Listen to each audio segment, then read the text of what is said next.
Halo teman-teman, kali ini saya akan menceritakan cerita tentang kura-kura dan kancil yang baik hati.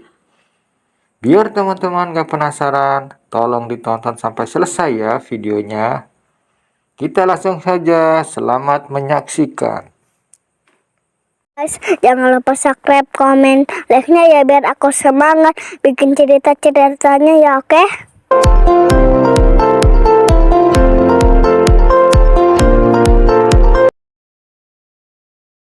Di suatu hutan, tinggallah seekor kura-kura. Ia dikenal sebagai kura-kura yang baik hati. Sehari-hari ia selalu menjaga dan merawat kebun sayurannya. Ia menanam sayuran bukan untuk dirinya sendiri, melainkan untuk semua teman-temannya yang berada di hutan. Setiap 1 minggu sekali, ia selalu memanen hasil dari kebun sayurannya dan kemudian dibagikan kepada teman-temannya. Oleh karena itu, teman-temannya juga baik kepadanya. Suatu hari, ketika hari memanen sayuran tiba, di pagi buta ada seorang temannya, yaitu kelinci, mendatangi rumah kura-kura karena berniat untuk membantu kura-kura memanen sayuran. Wahai temanku kura-kura, apakah hari ini adalah saatnya memanen sayuran? Tanya kelinci. Iya, betul kelinci.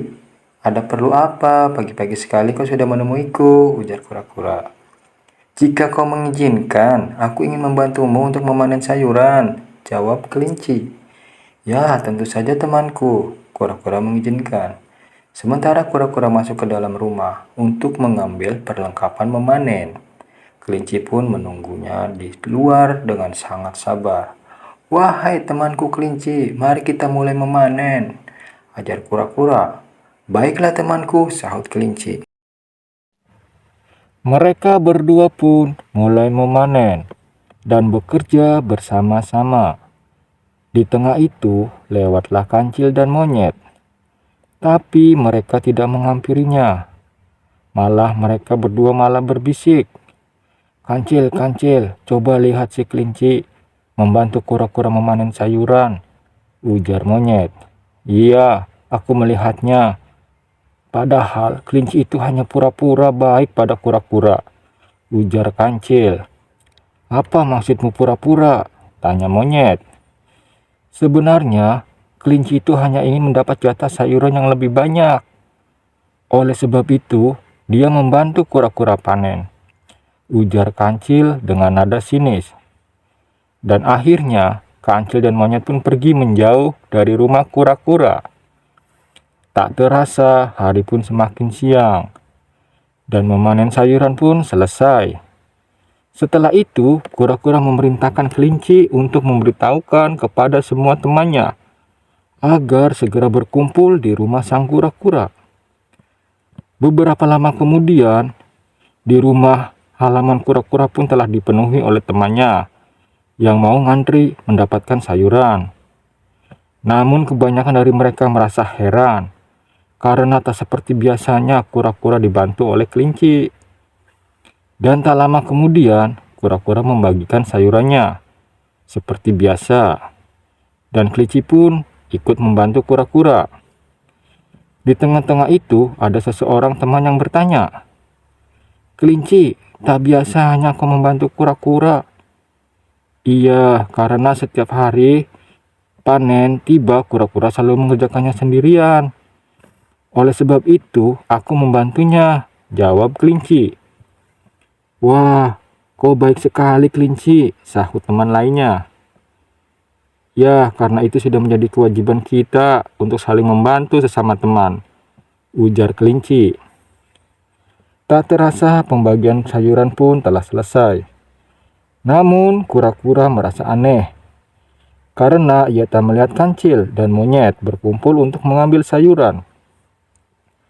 Kemudian kelinci melihat keduanya dan bertanya, Hai kancil dan monyet, mengapa kalian tidak ikut berkumpul di rumah kura-kura? Ah, untuk apa kami ke sana? Bukannya jatah sayurannya pun sudah kau ambil semua, ujar monyet. Apa maksudmu monyet? Tanya kelinci sambil keheranan. Sudahlah, kau jujur saja. Kami juga sudah tahu bahwa kau itu hanya pura-pura baik pada kura-kura. Karena kau ingin mendapat jatah sayuran yang lebih banyak, bukan?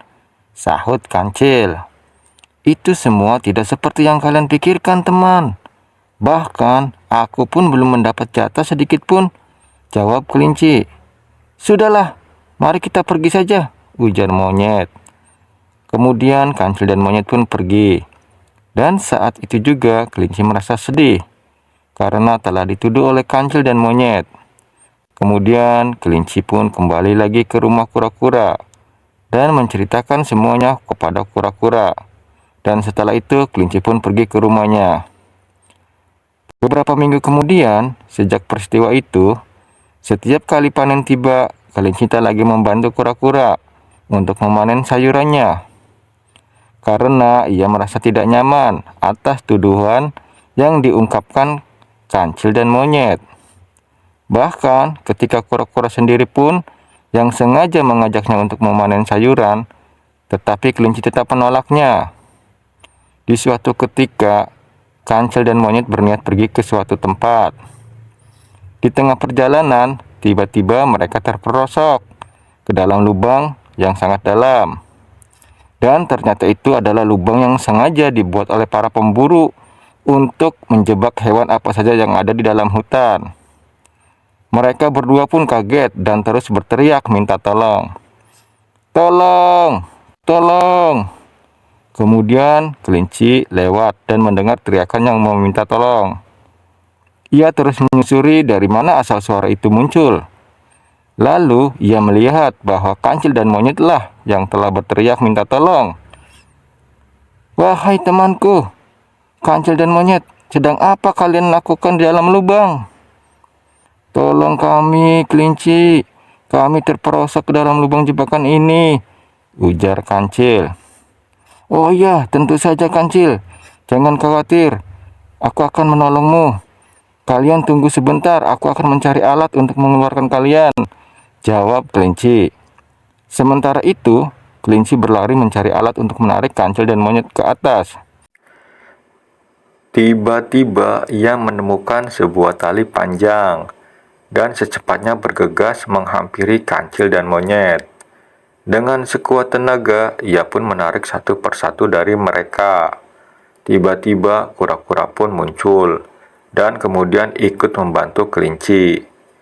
Setelah beberapa lama kemudian, akhirnya Kancil dan monyet pun dapat terangkat ke atas. Untunglah kalian selamat, ujar kelinci. Terima kasih kelinci, karena kau telah menyelamatkan kami berdua, sahut Kancil. Tentu saja temanku, tapi kalian juga harus berterima kasih pada kura-kura, karena ia juga telah membantuku, jawab kelinci. Ya, kami sangat berterima kasih pada kalian berdua. Karena jika tidak ada kalian berdua, mungkin kami telah dibawa oleh para pemburu yang jahat itu, ujar monyet. Tapi sebelumnya, kami juga ingin meminta maaf, karena dulu kami telah menuduh kau kelinci, ujar Kancil dengan sangat memohon. Ah, aku bahkan sudah lupa akan hal itu. Jadi kalian tidak perlu meminta maaf padaku, ujar kelinci. Sekarang mari kita cepat pulang bersama-sama sebelum pemburu itu datang kembali, sahut kura-kura. Kemudian mereka pun pulang bersama-sama. Dan setelah peristiwa itu, akhirnya mereka pun bersahabat dan hidup rukun selamanya. Terima kasih telah mendengarkan cerita ini. Semoga kalian terhibur. Tolong di-subscribe ya. Sampai ketemu lagi di cerita selanjutnya. Apakah tadi ceritanya seru? Kalau seru, kalian like, subscribe, dan komen ya. Supaya aku semangat lagi bikin cerita-cerita selanjutnya. Bye-bye, terima kasih.